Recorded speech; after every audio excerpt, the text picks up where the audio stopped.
কিতাব ধরার জন্য ওযু করা লাগে, সুবহানাল্লাহ বলেন না। ওযু ছাড়া ধরা যায় না।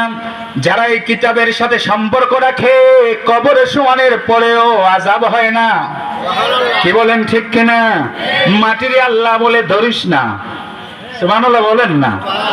শহীদের লাশ পোষে না, নবীদের লাশ মাটি খায় না, শহীদের লাশ খায় না, উলামায়ে কেরামের লাশ মাটি খায় না। সুবহানাল্লাহ পরে বলেন। উলামায়ে কেরামের লাশ দাফন করার পরে ঈমান থাকলে তাজা ঈমানওয়ালাদের লাশ কবরের মাটি ধরে স্পর্শ করে না। মাটিকে আল্লাহ অর্ডার দেয়া দেয়, খবরদার সাবধান।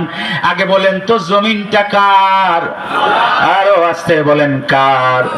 জমিনটা কমান মানে কার? ইজমিরা গরনা বোদে জিসমো জাহা, ইজমিরা গরনা বোদে জিসমো জাহা, আছে কারুরা আখের গাছনা। কবি বলেন জমিন যদি কমান না মানতো, যেই জমিন মানুষকে আল্লাহ জমিন মানুষের জন্য আল্লাহ বানাইলেন, আল্লাযী জাআলা লাকুমুল আরদা ফিরাশা, বান্দার জন্য আল্লাহ বলেন আমি জমিনটারে বিছানা বানায়া দিলাম। আল্লাহু আকবার।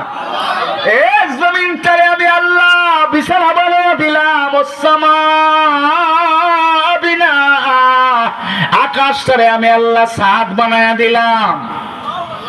আবার ওই কক্সবাজারের পরে আল্লাহু আকবার টেকনাফ যাওয়ার পথে বিশাল সমুদ্র বঙ্গোপসাগরের পাশে ওয়াল জিবালা আওতাদা, আল্লাহ বলেন বিশাল পাহাড় দিয়ে আমি আল্লাহ জমিনটারে পেরেক স্বরূপ আটকা দিলাম।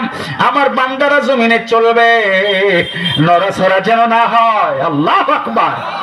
এই নড়াচড়া যেন না হয়। ওয়াল জিবালা আওতাদা, এই আমার বান্দার জন্য আমি আল্লাহ রাত বানায়া দিলাম, আমার বান্দার জন্য আমি আল্লাহ দিন বানায়া দিলাম।